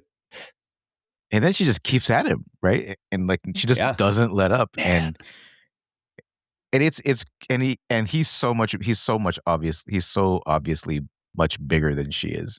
But she is taking him, she's just unrelenting, right? It's just it was so great. Even up until the end, it was great. Like, even though it looked like it was over when she dragged him into the bog, and then he just comes up slowly. I'm like, no, she has to have something else. There's no way she's just sitting there, you know. But yeah, when she does that whole "this is as far as you go, no more," and she's like, "This is it." Oh, it was such a good way to end him. And great movie. It's good, right? Like, it's so good. So she ends up going home. She tosses the predator's head at the chief's feet, and she gets appointed the new war chief. And she tells him, "Hey, we got to move," because she gives him the gun also, and she's like, "There are dangerous things coming here, and we need to be able to defend ourselves." Yep. I did really like the look on. There was like one little girl that was looking at her as she was being anointed war chief. And he had that like smile of that whole like, oh shit, if she can be it, I can't. Like, I thought that was pretty like priceless. But yeah, so you guys didn't watch the credits? Oh man, the credits were. No, I'll have to go back and watch. I'm not going to. I'll just take your word for it. I'll watch it next time I watch this. I just went to it out of curiosity. I am curious. I do want to see it. So, all right. Well, that takes us to changes we'd like to have seen. For me, same changes that I had with The Predator. Skip all the other Predator movies after the first one until this movie. Right. And other than that, I already mentioned I wish they had done it in Comanche, but it's fine that they ultimately didn't. I came up with one as we were recording. I wish I had researched more what the appropriate term is for the peoples in this movie, and I believe it to now we should have been saying indigenous people. I know I said native at one point. It's definitely not Native American like Colby was saying. So apologies on his behalf. Oh, I'm sorry. I didn't know that. Yeah, it's all right. But I do. Yeah, I'm just trying to head something off of the pass here, I guess. Okay. I apologize if we have offended anybody with that, but no, I believe it is indigenous. Yeah, I'm sure you did not do it on purpose. I am. But look, I am as woke as they get. Like I don't. I am not one that's gonna say stuff that people don't want. If I was wrong, like absolutely, I will learn from that. So if what we're using now, let me know. Need to tell you, and I will definitely change my ways. And I'm going to have Zach. I'm gonna say it. I'm gonna say indigenous, and I'm gonna have Zach edit every time that I said it. Otherwise. Let's get a clean one. Can I get a clean indigenous on that? Indigenous. I do want to say a quick side note. Part of I did testing for ADHD and OCD and autism and all that, and I don't remember what part of it was, but one of the things was like the woman that was interviewing me, whatever, for this test was like, who was Sacagawea? And I was like, oh, she was this American Indian, no, native. I immediately spiraled out. I was like, oh man. So I am aware, like I'm learning. Yeah. I don't think anybody who listens to this show or anything that any of us do is going to think that we were trying to offend anyone. I do want to point out that I am aware that maybe we didn't quite use the right terms all the time. I do hope that we've built up enough goodwill for people to not freak out if we say one thing wrong. Yeah. Hopefully we didn't cash it all in right there. Yeah. All right. What about you guys? Any changes? Real bear. Go ahead, Colby. Don't real bear. Don't real give predator. me the CGI bear. Especially, like I said, when they're fighting the bear, it looked fine. In that scene where it's running away and it's running through the stream, make it a real bear. Yeah. That's it. That's my change. Yeah. I think it's kind of hard to make real grizzlies do what you say. I'm sure it is. You just got to raise one from a baby. Yeah. Right. I'm sure there are bear actors around. Okay. George, any changes or are we done here? You know what? Honestly, not a thing. Okay. I loved it. Great. That takes us to ranking then. The Rotten Tomatoes scores are 97% with the critics, 93% with top critics. The audience needs to fuck itself because they gave it 74%. That's That's those manosphere dildos. Yeah, exactly. And if there was like a verified audience, I'm sure it would have been way higher. Yeah, but they didn't have it split up here. Yeah. So is this the best reviewed Predator film? Like it has to be. I think so. Oh, I think so. Right? Yeah. Yeah, okay. So just recapping the top of the list, because we don't need to go too far down here. S tier number 1, Alien. Stop. A tier number 2. I had a feeling. Stop. I think this movie is number 2. I think it's better than Predator. Predator is a perfect action movie. I think this is a better movie. Okay, I want to have this discussion, but I have a few things to say first. I think this is the best looking Predator movie and the best looking Predator creature, certainly since the original, and maybe the best overall. Also, the cooler older suit design. We talked about all the cinematography and everything. I probably don't really need to rehash all this stuff. It's well shot, well directed, great action. And I think Colby's going to say S tier number 2. Mm-hmm. I'm willing to have that conversation going into that conversation, I think A tier number 3, like a hair below Predator, and it's only because I don't know if I could say. I just don't know. I don't know. But since we I feel even less confident about that than now that we've already discussed the movie than when I originally wrote it. So I think I could be talked up into an S tier number 2. It is really, really good. I gotta tell you, I am with Colby, man. I have to. I did not miss the Predator like mimicking the things that people were saying and throwing it back at them. Like no, we didn't. I didn't miss that at all. That's a fair point. Yeah, I didn't miss the shoulder count, the shoulder plasma cannon. What about the huge pussy jokes? We didn't have any of those. I did not miss that. Yeah. This is S tier for me. Yeah, too. Again, Predator is, I think, the best 80s action movie that there is. As far as big, huge, meaty guys doing big, huge, meaty gun action stuff, Predator is incredible. Predator is an amazing 80s action movie. As a movie, Prey is so much better. It's such a better movie. It's well paced. It is one thing. Predator is an action movie that turns into a predator hunting movie. Prey is a predator movie. It's again, we're not going to rehash it, but the way that this movie looks, the fact that it made me think of Dances with Wolves, because of how it looks, because of how it's shot, I was like, I don't like Dances with Wolves, but it's one of the best looking movies I've ever seen. So like, and to get the fact that we're fighting in the dark and I can still tell everything that's going on, the Predator design, the weapons, just everything about this movie, I think makes it one of the best movies I've seen. And I really liked it the first time I saw it, but when I rewatched it, I was like, God, this is incredible. This is an incredible movie. Yeah, this is one that I got through.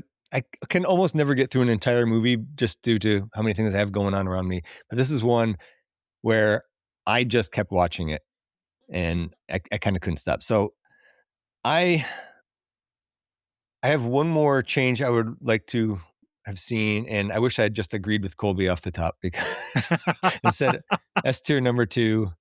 You're not feeling worse as you bring these up? I can fix that in post. I agree with Colby. But no, I'll leave all that in. I think I don't know. I'm not brave enough to have made that claim, but I think that it is a better movie. It is hard. It was hard for me while I was watching this movie because of how much I love Predator, because of how sort of exalted as an action movie Predator is, and for good reason. Predator, again, is the perfect 80s action movie. And I was like, am I about to say that this is better than Predator? But the more I watched it, the more I was like, yeah, I mean, it's objectively a better movie than Predator. It's not better than Alien, but it is so much closer than I was expecting any of these movies to get. Yeah. I was gonna tease you and be like, well, let's have the conversation about if it's number 1. I would be surprisingly open. I don't think it's better than Alien, but I would be surprisingly open to a discussion where somebody would try to tell me that Prey was better than Alien. Let's not do that today. No, we're not. I think between the three of us, I don't think it's going to be a discussion, but if somebody was going to, maybe George looks like he might be trying to get this to be number 1. What if I agree that it's number 2, but I think it's just A tier? I'm just kidding. I was gonna ask, like, if Predator and Prey came out in the movies today, and you both could only watch one, which would you regret not watching? Well, I've seen Predator in the. Did I see Predator in the theater? I feel like I did see Predator in the theater. Now, if both were just coming out today, but I guess what I'm saying is there was never a chance to see Prey in the theater before. Yeah, that's true. I think I might have seen Predator in the theater as a kid. If I had to watch one of these movies, I think it would be Prey. I just think it's a better movie. All right. I don't think anybody's arguing anymore. So it's S tier number 2. Yeah. That makes Prey our new number 2 S tier. Yeah. Wow. All right. Love it. Yeah. It's about fucking time we had a good movie. We really had to. It's been a long time since we've had a really, really good movie.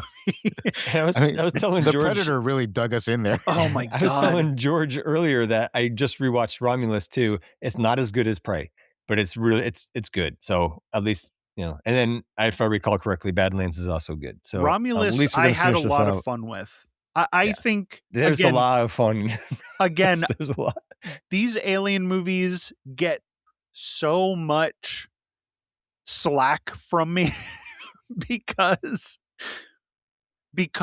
Alien and even the stupid stuff, I'm like, I don't care about this stupid stuff. Well, that's next time. These movies are great. I can't wait. We can talk about the stupid stuff then. Man. Yeah. Well, we don't have to wait too much longer. I'm so happy about Prey. I'm so it's a great movie. happy that there's another good Predator movie. I was afraid after watching all of these other Predator movies, I was like, does Prey suck too? And the what's the right word I'm looking for? Not difference, but like the Delta. But for lack of a better word, the difference between the last Predator movie and this Predator movie. I mean, we've literally gone from the worst Predator movie to the best Predator movie. Yeah, it's. And how many years was that? It wasn't that long. No, it was 2017 to 2022, right? And 5 years. I think maybe only 4 or 3. I say it a lot when I'm writing Billings. The ability to take something stupid seriously goes a long way. The Predator is stupid. Like, it's a stupid concept for a movie. The first movie is stupid. But when you take something that seriously and give it the reverence that it doesn't deserve, but like when you give it reverence and you make it real, then you get something like this. When you're treating it as a joke, that's when you get the Predator. Right. Yeah. No, that's completely correct. And okay. Go ahead. In all these podcasts, like how often has like the rewatch made you really appreciate how much, like, just blown you away with how good the movie really is? Not often. Yeah. Like this is like, of the movies we've rewatched, this rewatch, it was like just mind blowing to me how great this movie was. Yeah. I think. All right, I'm trying to move this fucking thing along. Sorry. No, we want to glaze. We want to glaze Prey a little bit more. It's well-deserved glazing, don't get me wrong. But we can just do horror edition Trivial Pursuit Poker for fun. And it's nice. Let's just read the questions.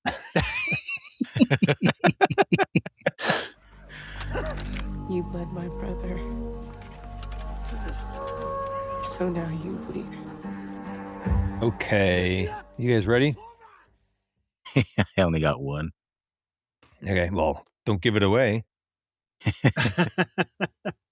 Colby still looks like he's reading. No, I got it. Okay. It's my turn to bid first, then Colby, then George. I am confident on 2. I feel like I could probably guess on another one, but I'm just going to go with 2. I'm confident on 3, and I could guess a 4th. Okay. Oh. So are you So bidding Colby. 3 or 4? I'm bidding 3. All right. Colby bids 3. All right. Okay, George, you want to read them and I'll get the answers? Sure. What Keanu Reeves film starred Al Pacino as a devilish lawyer? That would be The Devil's Advocate. You? That is correct. It says here Pacino. You gotta mute that shit. It's so loud. It says Pacino played John Milton, who revealed Keanu's character was also the son of Satan. I don't know why I need to know that in the answer. Oh, right. He was his kid. What non-canon Doctor Who played that's Dr. right. Van Helsing in the Hammer Dracula film? Did I say Hammer? That Am I going blind? Hammer? It says Yeah, Hammer. the Hammer movies. Yeah. That would be Peter Cushing? That is correct. I Okay. couldn't think of a single non-canon Doctor Who. I could picture some faces, but Yeah, I was originally that part screwed me up, but I knew the Hammer Dracula movies. Okay. This one I before don't being know, cast by as the way. Lois Lane, Margot Kidder. I didn't either. Starred in what holiday-themed slasher film? Ho ho horrible murder. that's correct. No, Texas Chainsaw Massacre? I started to write down Black Christmas, crossed it out, and wrote Silent Night, and it's Black Christmas. So I would have got it wrong. Who played the obsessive stalker Alex Forrest, who boiled a pet rabbit in Fatal Attraction 1987? Oh, That rabbit. I should know. Rabbits are really getting You it should today. know. You don't know that one? I should know that because I've seen Fatal Attraction. I have no idea. I don't know. Glenn Close. Glenn Close. Okay. Do you know who that is? Yeah. Okay. 1940s comedy duo Abbott and Costello met many classic monsters in Abbott and Costello Meet Frankenstein in 1948. But who did they not encounter? Dracula, the creature from the Black Lagoon, or the Invisible Man? I think it's the creature from the Black Lagoon. That is correct. Okay. I was guessing the Invisible Man just because I figured that would have been more expensive to do. Yeah, no, I remember them running into the Invisible Man in that movie. I guess you could just have nobody there and pretend it's the Invisible Man. That would be cheap. After bewitching TV audiences from 1964 to 1972, what actress portrayed the suspected axe murderer in the 1975 TV movie, The Legend of Lizzie Borden? I mean, I'm assuming that this is Bewitched, so Yes. it would be Elizabeth Montgomery. That is correct. That's what her name was. Okay. Yeah. All I could think of was her I character's could see name, her face. Yeah. which is Yeah, I couldn't- Samantha. And then all I could come up with was Samantha Mathis. I'm like, it's not Samantha Mathis. I had no idea that she was in a Lizzie Borden movie. I just know her from Bewitched. Yeah, the whole bewitching was kind of a giveaway for who the actress was, but that I was couldn't the come up with her only name, reason so. that I knew that. Wow. Well, I didn't know her name, and I watched plenty of that as a kid. But all right, that makes you the big wiener this time. You bid 3 and got 4. Yeah, that's one of those things. When I was younger, I would get obsessed with things, and then she was gorgeous. Yeah. I mean, I understand being obsessed with her, sure. Yeah. All right. That's it for Prey. Next up will be Alien Romulus from August 16th, 2024. Ooh. Colby, you want to tell the listeners where else they can find you? Oh, well, they can find me on Jack Billings Presents. By the time this episode comes out, there will be an episode out that Zach was in where he gets brutally murdered. And We were unable to renegotiate my contract, so I'm killed off the show. Some people might want to hear that after they hear some of your opinions on some of these movies. Maybe. So if you want to hear Zach get brutally murdered, listen to Jack Billings Presents. You can also hear us talking about JoJo's Bizarre Adventure on This Bizarre Adventure. I'm also on a bunch of games my mom found. And there's a lot of other stuff that I've done that you can find if you want to. Fair enough.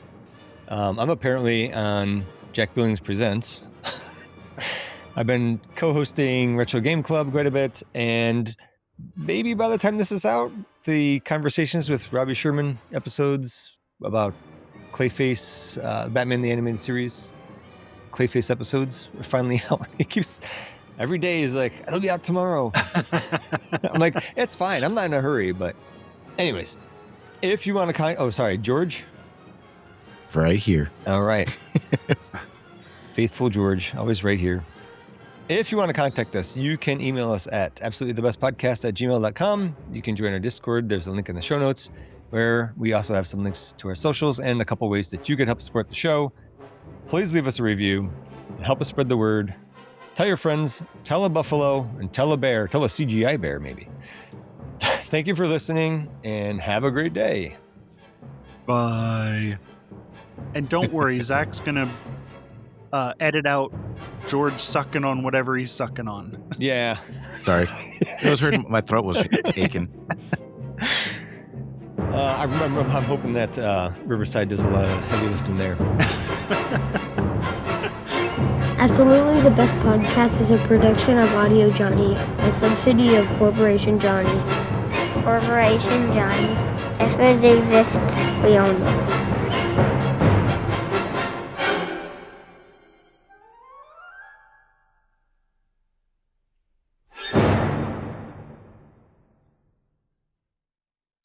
Give me 1 second. I got to close my curtain because it's doing some weird thing to the video. I did watch the rest of Killer of Killers then. I was whelmed. Still not as good as this. I was whelmed. Yes. They got to do something with like Prey, but in feudal Japan. Yeah. That would be pretty badass. Yeah. I mean, I think it was better than what you guys were saying. I liked it more than the way that you guys were describing it. But it was still kind of like it was still here, fine. And then it went yeah. It went up and it peaked, and then it went down, and then it went back up, but not nearly to the heights that ninja part was. And I don't want to keep talking about the ninja part because we talked about it like 4 times, but holy moly, that was cool. Yeah. Oh, all right. We were talking about it'd be cool if there was a Prey, but in feudal Japan with ninjas. Oh yeah, and samurai. I'd watch that. Yeah, that's a great idea.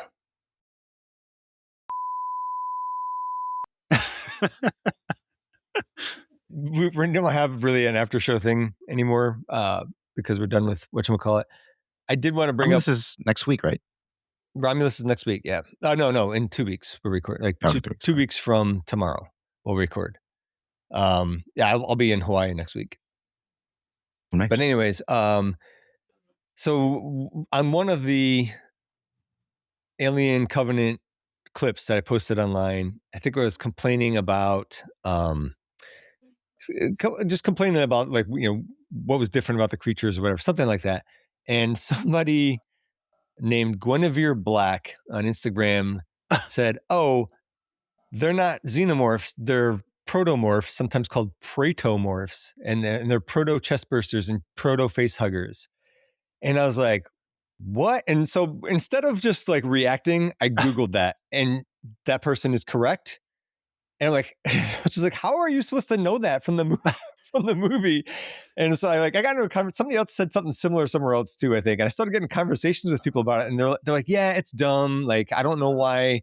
Like, how are you supposed to know? It wasn't even in the commentary. I listened to Ridley Scott's terrible commentary on that. He still didn't say it, but I was like, it kind of solves some of the issues, but They look exactly like xenomorphs and facehuggers. You cannot put things in your movie that come from the comic series or the book Right. series or any of that shit. If it's Oh, not is that where that's in from? the I don't fucking know. movie, I don't know where it's it's not from. in the fucking movie. Yeah. I couldn't find anything about where it's from. I could only find out about that in this movie. They are proto versions. And I think it's just like canonizing or whatever, because my whole complaint was like, this is not the same Xeno. Like I know what it was. It was the reel I had about when Ridley Scott said that the xenomorph would DNA back to parts. Yeah. The ground. There's that whole thing. Yeah. So The Alien movies are in the same category as the Matrix stuff, where they put stuff in the movies that are from other things, like the comics and the video games. And it's like, you can't do that, because I understand that a lot of people who like the Alien movies are going to like be comic book readers or video game players, but it's not a big enough portion of your audience that you yeah, can you can't just make that put assumption. shit like that in there. Yeah, you cannot make that assumption. And you certainly can't make that assumption and make the xenomorph look exactly like the other xenomorphs. And then say, no, this is a proto-xenomorph. Like, I don't know. I don't know what to tell you. George, As you're much- I need driving to me drop- fucking I need crazy. to use the today, restroom. man. Sorry. I need to use the restroom. And we can be done. I just wanted to talk about scheduling for like 1 minute. Can you wait 1 minute? Yeah. Oh, yeah. All right. We got Alien Romulus 6/7/26 usual time. Predator Badlands 6/21/26 usual time. And then you guys are both off while I do Pink Floyd, Live in Pompeii. Doesn't matter the recording time for that. And then I think at the end of either the Alien Romulus or Predator Badlands, probably at the end of Predator Badlands, we should maybe do a little like 2-minute promo for what we're going to do for the next series. If that works. No hints. All right. Sounds Okay, good to thanks, me. guys. You're gonna have to Talk to you bleep soon. that out, and I want it to be Nice. bleep. Like, don't just Bye, silence fellas. it. I want to hear You want it to be- beep. Oh, okay. I thought you wanted like you going bleep, which I would also be willing to do. Okay, well, let me give it to you clean. Beep. Perfect.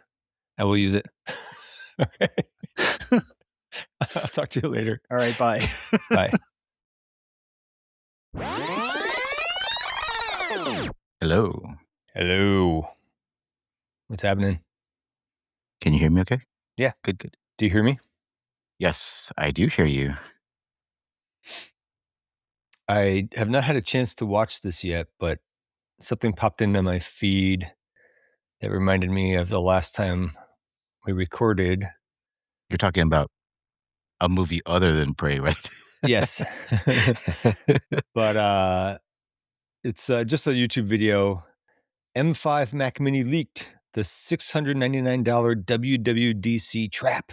Watch before buying. Oh my gosh. Yeah, Now you have to watch it before you buy it. apparently. I'm Which probably one not- do you have again? I have the Studio. Right. But which version of the It's Studio? a M2 Max, I think. Oh, you didn't let's spring see. for Ultra? No, they gave it to me for free. This was because I had that. Free. I had that. The MacBook issue? I had the iMac.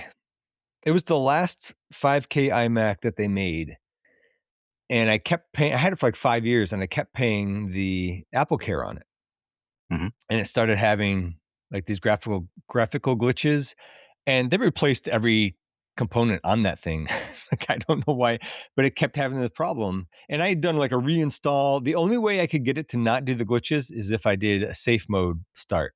And so I was like, well, that to me says it's the graphics card. They replaced the graphics card, same issue. So I don't know if it was the same problem with that same graphics card, whatever. I brought it in like 4 or 5 times and they were like, we just need to replace this at this point.